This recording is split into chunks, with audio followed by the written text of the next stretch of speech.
Wasn't that easy? I mean, that was easy.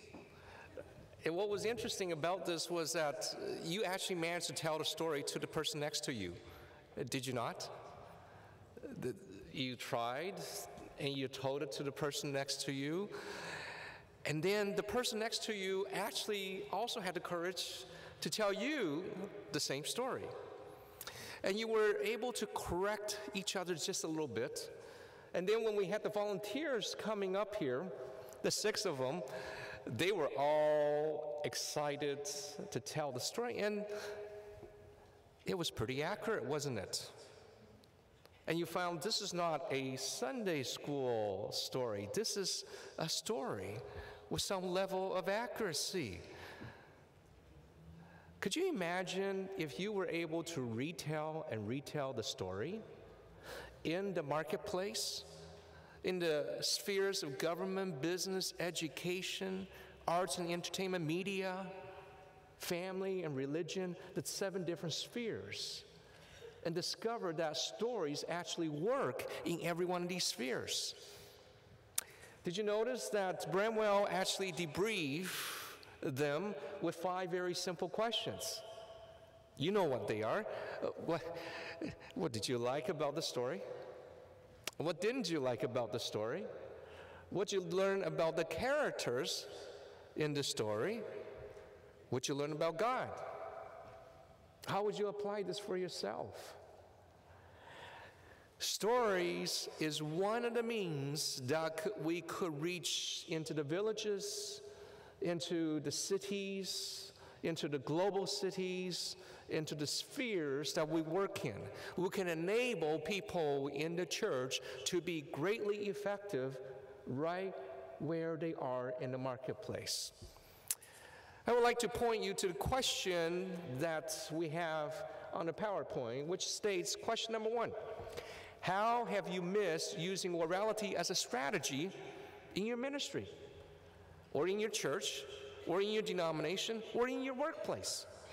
When there's 4,350,000,000 oral learners, that's a lot of area to cover that the printed page sometimes may not.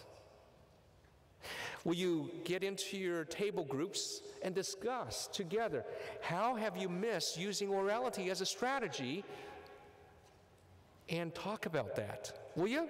Take the next 3 minutes to do so. Thank you.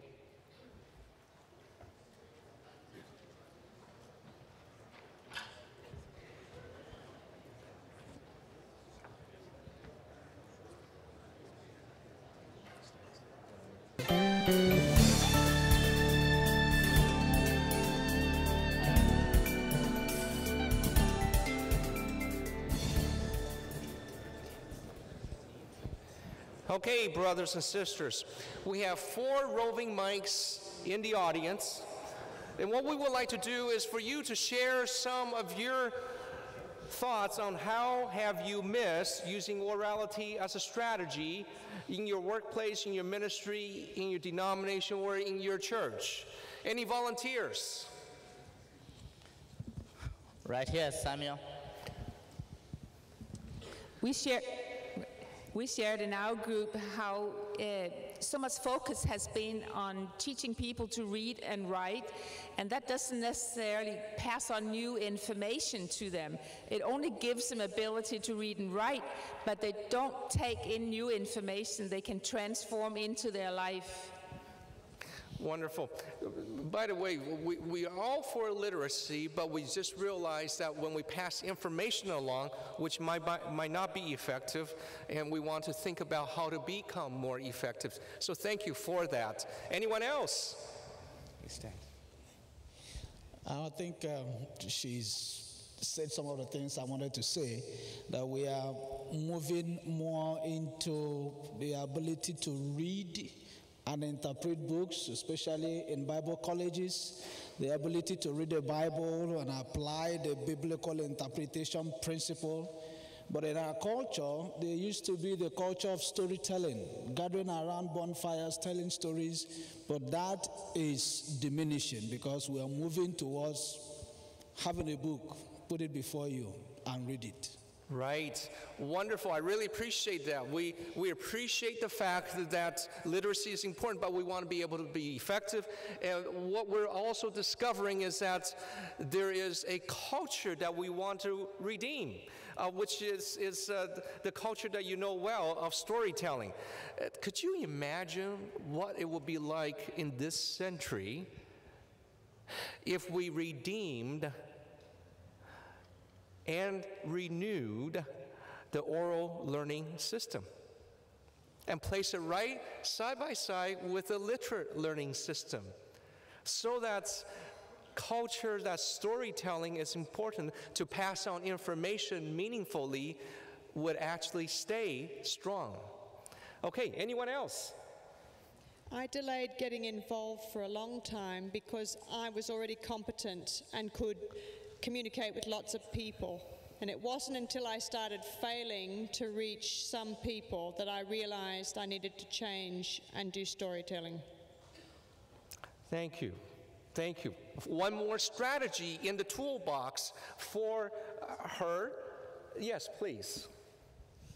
Good afternoon. I come from Bloemfontein, which is in the heart of South Africa, and we hosted one of the World Soccer Cup matches, the one against England and Germany.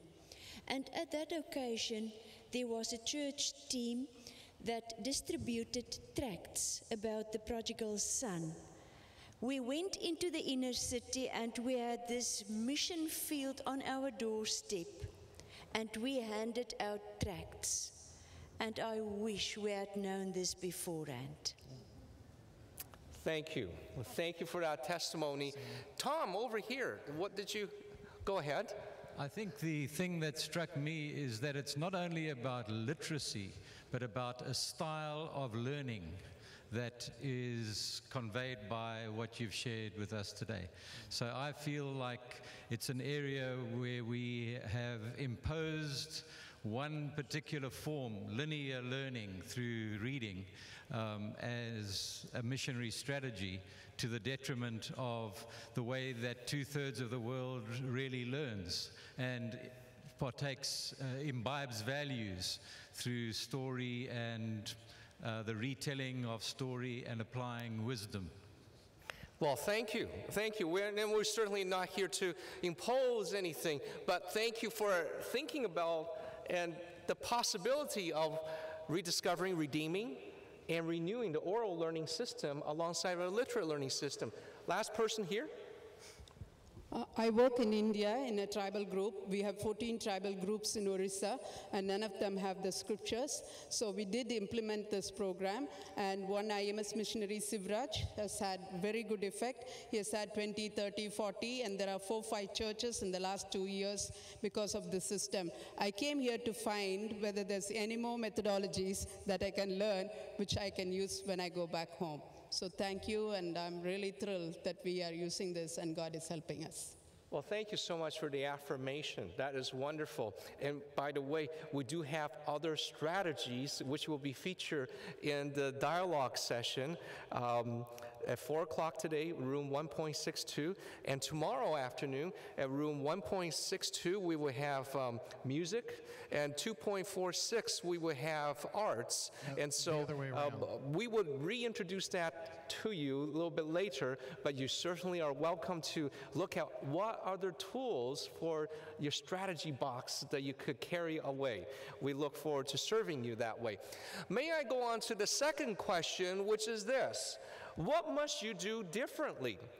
We have discovered for ourselves that the oral learning system requires us to think about how people learn. But now we're asking the question, what must you do differently? Will you huddle together in your tables and talk together about what must you do differently? Take 3 minutes to do that. Thank you.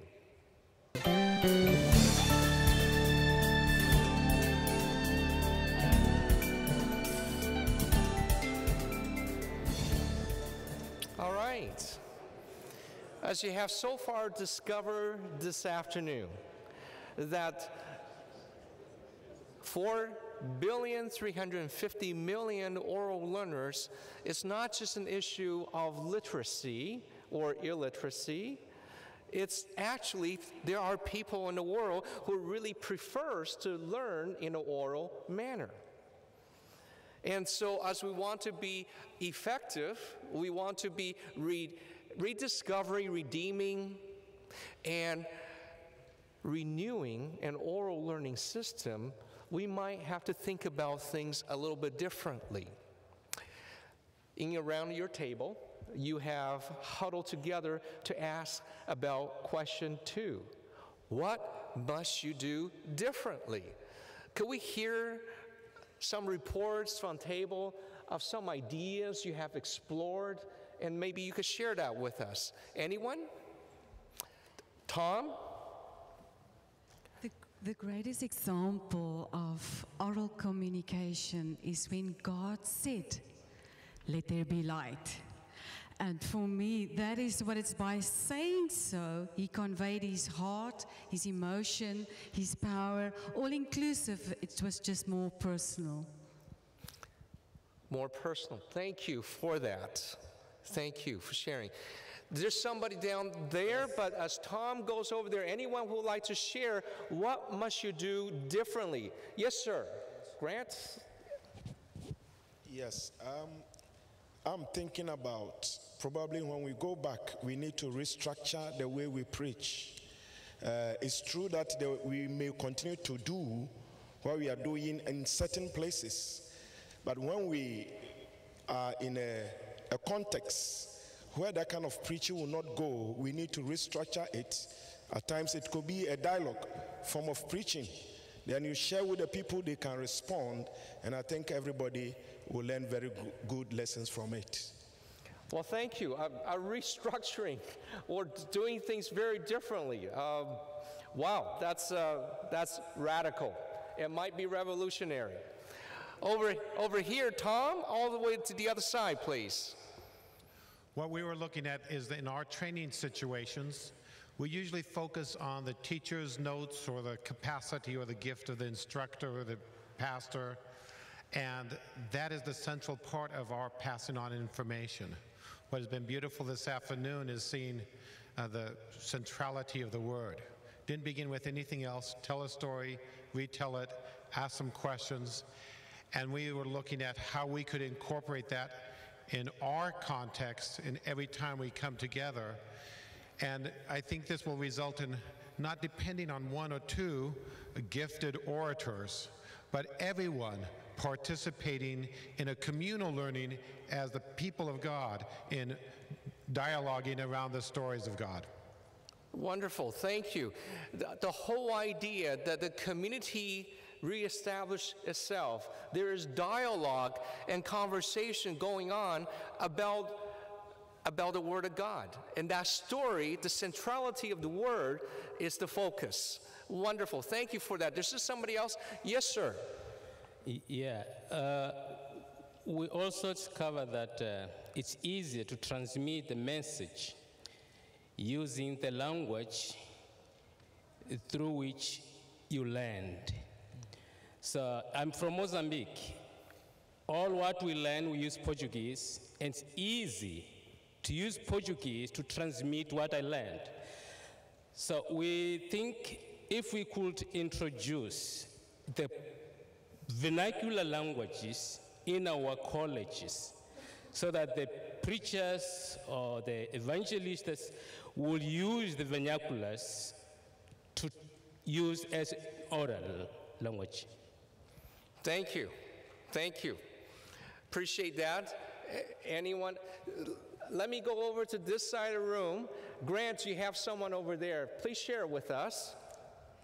Well, we were talking about the point that I think you're trying to make, that it's important to reach people, to touch their heart for God.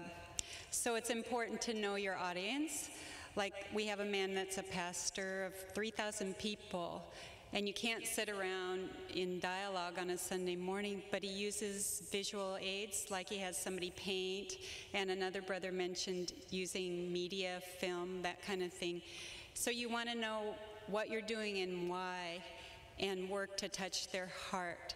And sometimes illustrations, even in the middle of a story, telling your own story, so that they are led to the point of saying, who is God? And what am I going to do about who God is and what he says? How is this going to change me?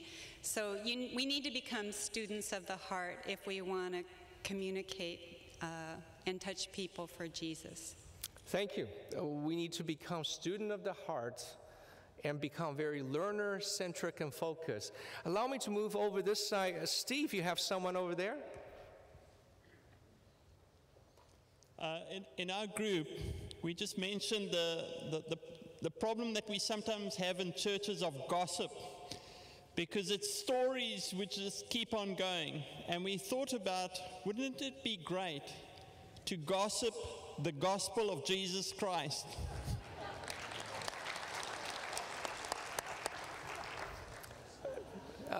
By the way, that's actually quite a funny situation to talk about.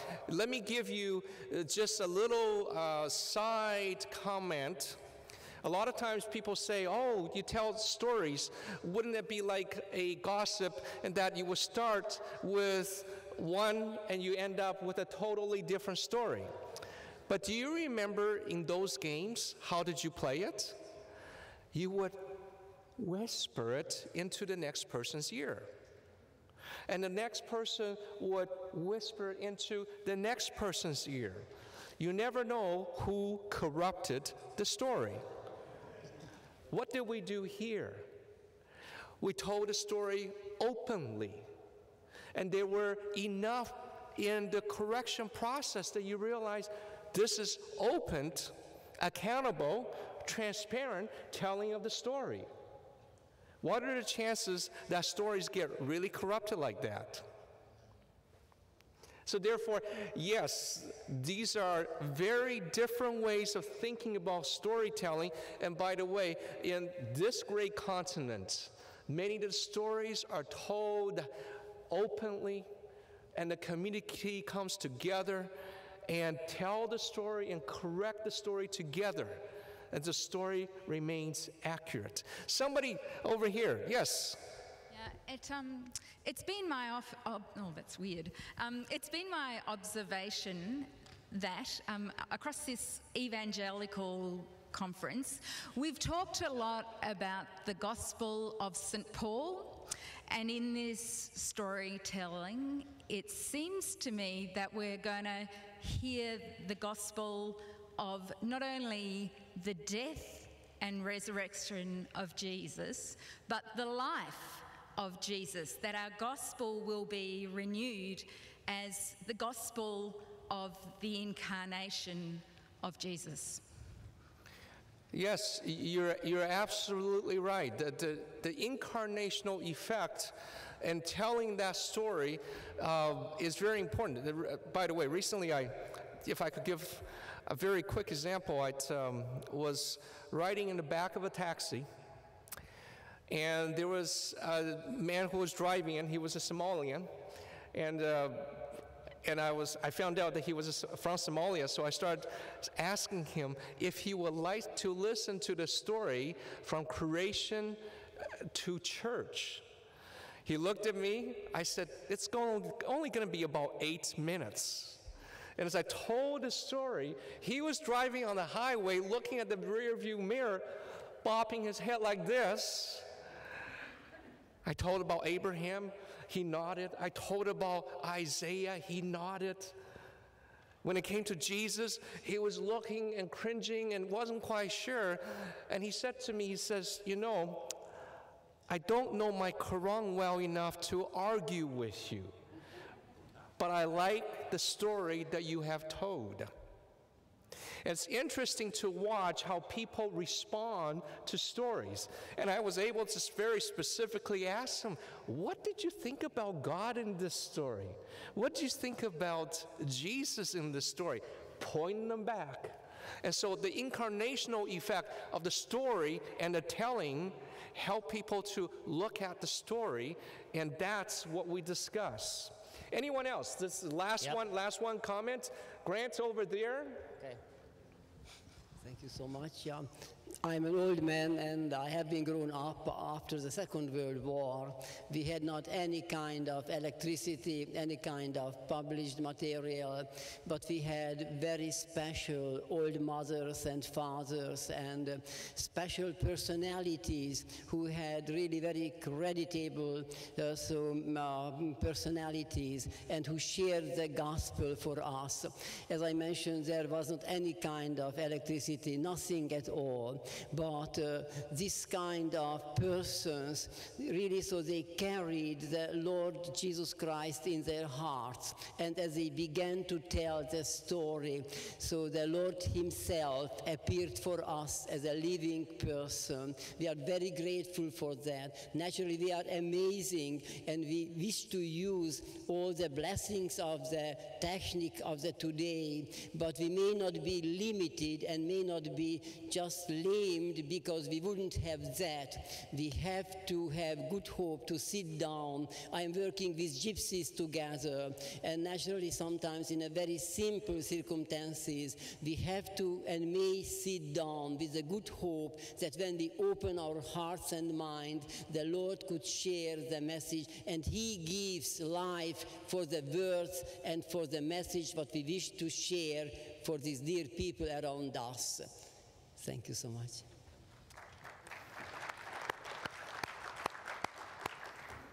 Thank you, brother, for sharing that. I really treasure what you have shared. Thank you.